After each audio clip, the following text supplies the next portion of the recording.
my writing desk, will you? Thank you. And Guillermo, thank you. Bring me my writing chair. And Jeff, if you would, I'd love to have some writing music while I do this, because I'm writing a letter. I'm going right to the top. Nobody does anything. I feel like maybe other Republicans like having her around to make the rest of them seem normal. And by the way, if she's going to report me to the police, if that's how she wants to play it, I'll report you right back. And I won't go to the police. I'll go to the Justice League, okay? I'll keep my Jewish space laser set to gazpacho in case. And by the way, it wasn't just Marjorie who's all fired up. I got mean tweets from Diamond and Silk, which hurts because, you know, I'm a big... Did you hear about the comedy smackdown between Jimmy Kimmel, Stephen Colbert, and Trump? It's like watching two class clowns take on the school bully, but with better jokes and fewer wedges. Hard time remembering a line she lifted from a movie. The last thing you say in the video is, "We aren't a people that are going to go quietly into the night." Do you recall that part? Yes. Okay. Well, that's something that you borrowed from a movie script, right? I don't know what you're talking about. Okay. You borrowed that line from the movie Independence Day, right? Now, that phrase, "we aren't a people that are going to go quietly into the night," that's not something that you came up with on your own, is it? I have no idea what you mean. Kimmel started the roast by comparing Marjorie Taylor Greene to a squeaky dog toy then. Colbert jumped in, turning it into a Trump joke contest. Who won? You'll have to watch to find out. Before we move on, I'd like to ask you a small favor. If you appreciate this content, please take a second to like this video and subscribe to the channel. Over 98% of you watch the videos without subscribing.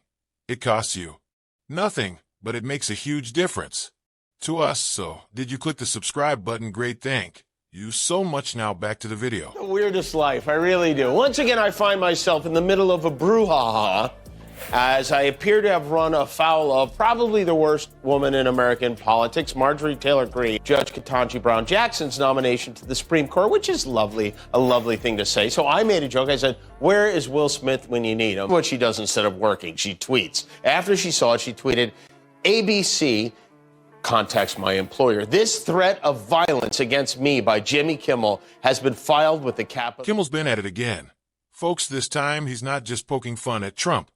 He's going for the whole circus, and boy, did he hit the jackpot with his latest zinger. So picture this: Kimmel's on stage, his eyes twinkling with mischief. He's been warming up the crowd with some light jabs at the orange man himself.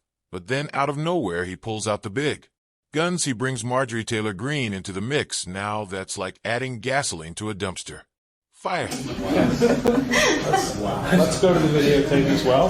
No, well, and then they did.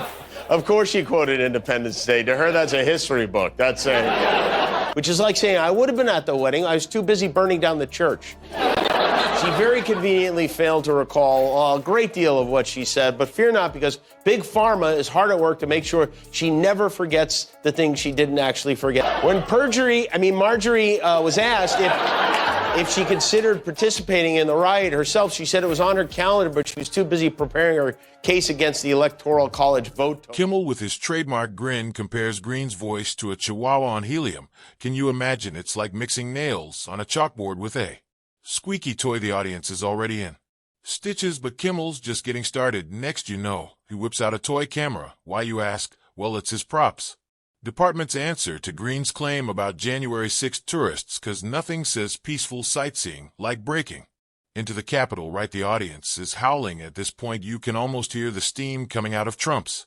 ears all the way from Mar-a-Lago. But Kimmel's not done. He's got one more ace up his sleeve. He turns his attention to Melania Trump, and boy, does he deliver a punch. He jokes about Melania channeling her inner Taylor Swift and walking out to the door. Ouch, that's got to sting. It's like he's suggesting Melania might pull a "we are never ever getting back together" on old Donnie. The crowd is going wild. They're laughing so hard you'd think they were at a comedy club, not watching a late night show. Meanwhile, Trump's probably fuming, itching to tweet or wait. He can't guess. He'll have to stick to his truth social tantrum corner. Kimmel's routine is like a comedy bomb dropped right in the middle of Magan. It's not just funny, it's got that sharp edge that makes you go even as you're laughing. He's not just telling jokes, he's wielding them like a satirical sword, cutting through the political nonsense with each punchline. And the best part, this is just round one. Colbert's waiting in the wings, ready to jump into the ring. If Kimmel's routine was this spicy, Who knows what Colbert's got up his sleeve? It's like watching a comedy tag team match with Trump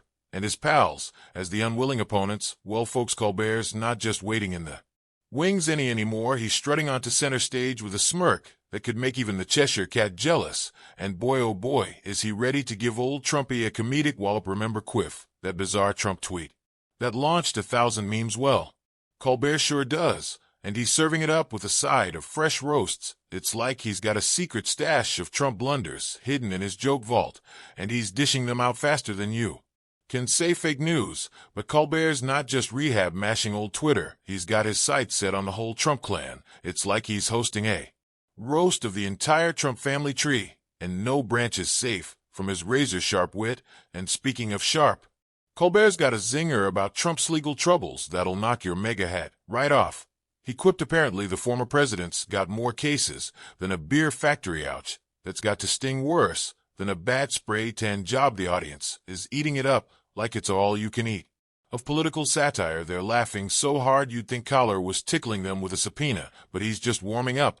Folks, Colbert's not just poking fun at Trump's tweets and legal wasses. He's bringing the whole family into this comedy circus. It's like he's got a Trump-shaped pata, and he's taking whacks at every part of it, from Donald's hair to Junior's. Well, everything no Trump is safe from Colbert's comedy cudel. But here's the kicker: Colbert's not just going for cheap laughs. He's using his sharp political wit to slice through the baloney of the Trump administration like a hot knife through butter. It's like he's serving up a gourmet meal of political commentary with a side of belly laughs. The crowd is going wild, hooting and hollering like they're at a comedy rodeo, but we're all waiting for the big punchline. What's Colbert got up his sleeve? Is he going to pull out the big guns? Maybe a life-size cardboard cutout of Trump and prison stripes? Kimmel and Colbert aren't just cracking jokes about Trump, they're turning political comedy into a full-blown art form. But here's the kicker: while we're busy laughing at Grumpy Trumpy and his antics, we might actually be learning something too. Who knew? Turns out these late-night laughs could be doing more than just entertaining us. Some smart people in lab coats did a study and found out that watching political comedy shows can make folks more politically aware and engaged. It's like sneaking veggies into a kid's meal. We're getting our dose of civic education without even realizing it. So will the orange turd fire back at our comedy duo, or is he too busy playing legal whack-a-mole to notice? Either way, this late-night comedy war is far from over. Grab your popcorn, folks. This show is just getting started. Hit that subscribe button, leave a like on this video. If you stuck around the end, drop a blue heart in this comment. And until next time, I will see you soon.